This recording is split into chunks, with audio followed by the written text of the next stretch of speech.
ఓం మహాగణపతే నమః. మనకి గురువు ఈ అక్టోబరు 18వ తేదీ నుంచి డిసెంబర్ 5వ తేదీ వరకు కర్కాటక రాశిలోకి సంచారం చేస్తున్నాడు. ఇది ఒక ముఖ్యమైనటువంటి సంచారంగా మనం చెప్పవచ్చు. దాదాపుగా 12 సంవత్సరాల తర్వాత గురువు మనకు కర్కాటక రాశిలోకి సంచారం చేస్తున్నాడు. ఈ కర్కాటక రాశి అనేది గురుగ్రహానికి ఉచ్చ స్థితిని ఇచ్చేటటువంటి రాశి. అంటే గురువు ఈ రాశిలో చాలా బలంగా పనిచేస్తాడు అని అర్థము. అయితే ఇది చాలా వరకు మనకు మంచి ఫలితాలను ఈ యొక్క సంచారం తీసుకుని వస్తుంది. ఎందువల్లంటే గురువు సహజంగా శుభగ్రహము, చాలా బలంగా ఉంటాడు. కాబట్టి అన్ని రాశుల వరకు చాలా చక్కటి ఫలితాలు కలుగుతాయి. ముఖ్యంగా ఈ గురుగ్రహము 49 రోజుల పాటు, అంటే అక్టోబర్ 18 నుంచి మొదలుకొని డిసెంబర్ 5 వరకు 49 రోజుల పాటు మనకి కర్కాటక రాశిలో సంచారం అనేది ఉంటుంది.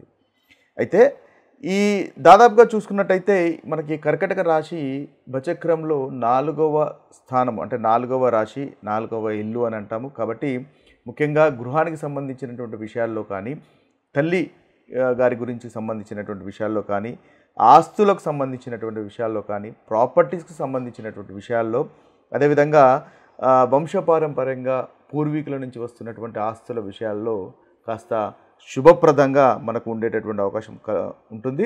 అదేవిధంగా గురువు చాలా బలంగా ఉన్నాడు కాబట్టి శుభకార్యాలు కూడా జరిగేటటువంటి అవకాశాలు మనకు అనేకము ఈ యొక్క సంచారం వల్ల కనిపిస్తాయి.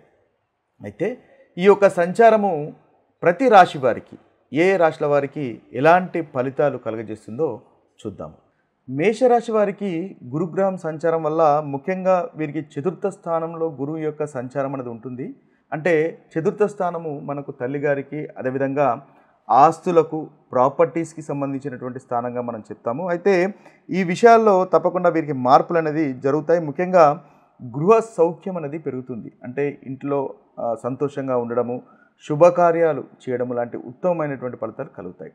అంటే ఇంటికి సంబంధించినటువంటి విషయాలకు కానీ, ప్రాపర్టీస్కి సంబంధించినటువంటి విషయాలకు కానీ, కొనుగోలుకు కానీ ఖర్చు చేసేటటువంటి అవకాశాలు మనకు అధికంగా కనిపిస్తున్నాయి. అదేవిధంగా ఆధ్యాత్మికతకు సంబంధించినటువంటి విషయాల్లో కూడా ఈ మేషరాశి వారికి చక్కటి పురోగవృద్ధి ఉంటుంది. ఉన్నత విద్య చదువుకుంటున్నటువంటి విద్యార్థులకు కూడా మనకి ఈ సంచారం అనేది చాలా అనుకూలిస్తుంది అని మనం చెప్పవచ్చు. ఎందువల్లంటే 9వ అధిపతి, భాగ్యాధిపతి గురువు చాలా చక్కగా బలంగా మనకు కర్కాటక రాశిలో సంచారం చేస్తాడు. కాబట్టి వీరికి స్పిరిచువల్ రిలేటెడ్ విషయాల్లో కానీ, ఉన్నత విద్యకు సంబంధించినటువంటి విషయాల్లో కానీ చాలా చక్కగా ఉంటుంది. ప్రయాణాలు కూడా అనుకూలిస్తాయి. అదేవిధంగా సమాజంలో కూడా మంచి గౌరవ మర్యాదలు పెరుగుతాయి. ముఖ్యంగా ప్రాపర్టీస్ కొనుగోలు, ఆస్తుల కొనుగోలు విషయంలో, ఇండ్లు సంబంధించినటువంటి విషయాల్లో ఖర్చు చేసేటటువంటి అవకాశాలు మనకు కనిపిస్తున్నాయి. అవి కూడా మీకు పాజిటివ్గానే ఈ మేషరాశి వారికి ఉంటాయి.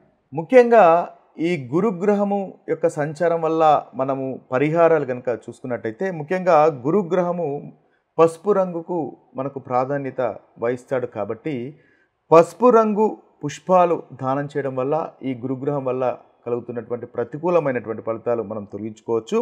అదేవిధంగా పసుపు రంగులో ఉన్నటువంటి పూలు లేదా పసుపు రంగులో ఉన్నటువంటి మనకి పండ్లు కానీ పూజలో కనుక మనం సమర్పించుకున్నట్టయితే చక్కటి ఫలితాలు కలుగుతాయి. అదేవిధంగా పెద్దలకు, వృద్ధులకు మనము సహాయం చేయడము, అదేవిధంగా వారికి సేవ చేసుకోవడం వల్ల కూడా ఈ గురుగ్రహం ఇచ్చేటటువంటి మంచి ఫలితాలు ఇంకా మనకు ఎక్కువగా అవుతాయి.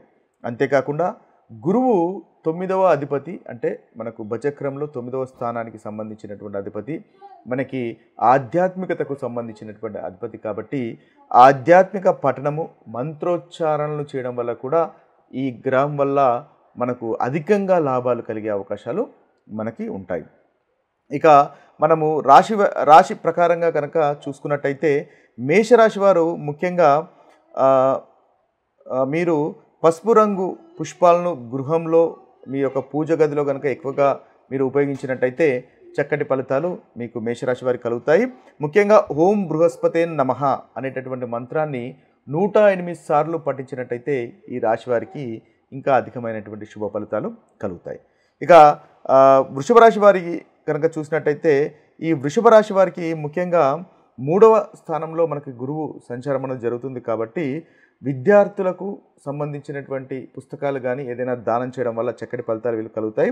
అదేవిధంగా ఓం గురవే నమః అనేటటువంటి మంత్రాన్ని 108 సార్లు పఠించడం వల్ల ఈ వృషభ రాశి వారికి మంచి ఫలితాలు ఈ గురుగ్రహం యొక్క సంచారం వల్ల కలుగుతాయి. ఇక మిథున రాశి వారి కనుక చూసుకున్నట్టయితే ఈ మిథున రాశి వారికి 2వ స్థానంలో గురువు యొక్క సంచారం కలుగుతుంది కాబట్టి ముఖ్యంగా మీకు కనుక ఆర్థికమైనటువంటి ఫైనాన్స్ సంబంధించినటువంటి ఏదైనా సమస్యలు కనుక ఉన్నట్టయితే దాదాపుగా మీరు నీలం రంగు వస్త్రాలు ఎక్కువగా ధరించే ప్రయత్నం చేయండి. తద్వారా మంచి ఫలితాలు కలుగుతాయి. అయితే మంత్ర జపం చూసినట్టయితే ఓం బృహస్పతే నమః అనేటటువంటి మంత్రాన్ని 108 సార్లు ప్రతిరోజు కనుక పఠించినట్టయితే చక్కటి ఫలితాలు మనకు మిథున రాశి వారికి కలుగుతాయి. ఇక కర్కాటక రాశి వారి యొక్క ఫలితాలు కనుక మనం చూసినట్టయితే కర్కాటక రాశి వారికి 1వ స్థానంలో అంటే ఆత్మ వ్యక్తిత్వానికి సంబంధించినటువంటి స్థానంలో ఈ యొక్క సంచారము అంటే లగ్నంలో రాశిలో ఈ సంచారం అనేది జరుగుతుంది కాబట్టి వీరికి ఆలయంలో దీపాలు వెలిగించడము, ఆలయ సందర్శనాలు, అదేవిధంగా పసుపు పుష్పాలు దానం చేయడం వల్ల కూడా పసుపు పుష్పాలు దానము లేదా పసుపు రంగు సంబంధించినటువంటి వస్త్రాలు దానం చేయడం వల్ల చక్కటి ఫలితాలు ఈ కర్కాటక రాశి వారికి కలుగుతాయి. వీరు కూడా ఓం గురవే నమః అనేటటువంటి మంత్రాన్ని 108 సార్లు పఠించడం వల్ల మంచి ఫలితాలు కలుగుతాయి. సింహరాశి వారికి చూసినట్టయితే సింహరాశి వారికి 12వ స్థానంలో గురు యొక్క సంచారం కలుగుతుంది కాబట్టి వీరికి పఠించవలసినటువంటి మంత్రం కనుక చూసినట్టయితే ఓం బృహస్పతే నమః అనేటటువంటి మంత్రాన్ని 108 సార్లు పఠించండి, మీకు చక్కటి ఫలితాలు కలుగుతాయి. ఇక కన్యా రాశి వారికి ముఖ్యంగా లాభస్థానంలో ఈ గురు యొక్క సంచారం అనేది ఉంటుంది. వీరికి ముఖ్యంగా పసుపు రంగు వస్త్రాలను దానం చేయడం వల్ల మంచి ఫలితాలు ఈ రాశి వారికి కలుగుతాయి. వీరు చదవాల్సినటువంటి మంత్ర జపము ఓం గురవే నమః అనేటటువంటి మంత్రాన్ని జపించడం వల్ల వీరికి చక్కటి ఫలితాలు కలుగుతాయి. ఇక తులారాశి వారి కనుక చూసినట్టయితే తులారాశి వారికి 10వ స్థానంలో గురువు యొక్క సంచారం కలుగుతుంది. వీరికి ముఖ్యంగా ఓం బృహస్పతే నమః అనేటటువంటి మంత్రాన్ని 108 సార్లు పఠించండి. అదేవిధంగా విష్ణు సహస్రనామం పఠించండి, మహావిష్ణువును ఆరాధించండి. తద్వారా చక్కటి ఫలితాలు ఈ రాశి వారికి కలుగుతాయి. ఇక వృశ్చిక రాశి వారి కనుక చూసినట్టయితే వృశ్చిక రాశి వారికి 9వ స్థానంలో ఇది మనకు గ్రహ సంచారం జరుగుతుంది. ఆధ్యాత్మికతకు అదేవిధంగా విద్యకు అంటే హయ్యర్ స్టడీస్కి సంబంధించినటువంటి మనము స్థానంగా చెప్తాం కాబట్టి వీరు ముఖ్యంగా విద్యార్థులకు ఉపయోగపడినటువంటి వస్తువులను దానం చేయడం వల్ల చాలా చక్కటి ఫలితాలు ఈ రాశివారు పొందగలుగుతారు. అదేవిధంగా సూర్యుని ఆరాధించడం ద్వారా విష్ణు భగవానుని ఆరాధించడం వల్ల వీరికి చక్కటి ఫలితాలు కలుగుతాయి. వీరు చేయవలసినటువంటి మంత్ర జపము ఓం గురవే నమః అనేటటువంటి మంత్రాన్ని జపించడం వల్ల మంచి ఫలితాలు వీరికి కలుగుతాయి. ఇక ధనుసు రాశి వారి కనుక చూసినట్టయితే ఈ ధనుసు రాశి వారికి ముఖ్యంగా ఓం బృహస్పతే నమః అనేటటువంటి మంత్రాన్ని 108 సార్లు రోజు జపించడం వల్ల వీరికి మంచి ఫలితాలు కలుగుతాయి. పసుపు రంగు వస్త్రాలు ముఖ్యంగా దానం చేయడము, ఉపవాసం ఉండడం వల్ల కూడా ఈ ధనుసు రాశి వారికి చక్కటి ఫలితాలు.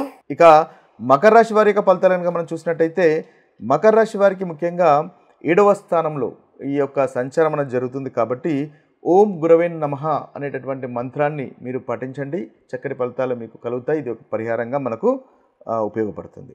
ఇక కుంభరాశి వారు చేయవలసింది కనుక చూసినట్టయితే కుంభరాశి వారు ముఖ్యంగా వీరు చదవాల్సినటువంటి మంత్రం చూసినట్టయితే విష్ణు సహస్రనామం పఠించండి, చాలా చక్కటి ఫలితాలు ఈ రాశి వారికి కలుగుతాయి. అదేవిధంగా ఓం బృహస్పతే నమః అనేటటువంటి మంత్రాన్ని కూడా 108 సార్లు పఠించినట్టయితే వీరికి మంచి ఫలితాలు ఈ యొక్క పీరియడ్లో ఈ యొక్క డ్యూరేషన్లో వీరికి చక్కగా ఉంటుంది. ఇక మీనరాశి వారు కనుక చూసినట్టయితే మీనరాశి వారు ముఖ్యంగా పసుపు రంగులో ఉన్నటువంటి ఆహార పదార్థాలు దానం చేయడము లేదా పసుపు పూలతో భగవంతుణ్ణి ఆరాధించడం వల్ల ఈ మీనరాశి వారికి చక్కటి ఫలితాలు కలుగుతాయి. ఇవి స్థూలంగా 12 రాశుల వారికి ఈ గురుగ్రహం యొక్క సంచారం వల్ల కలిగేటటువంటి ఫలితాలు. మరొక వీడియోలో మరొక ఫలితాలతో కలుద్దాము. అంతవరకు సెలవు. సర్వే జన సుఖినో భవంతు, సర్వే సుజన సుఖినో భవంతు.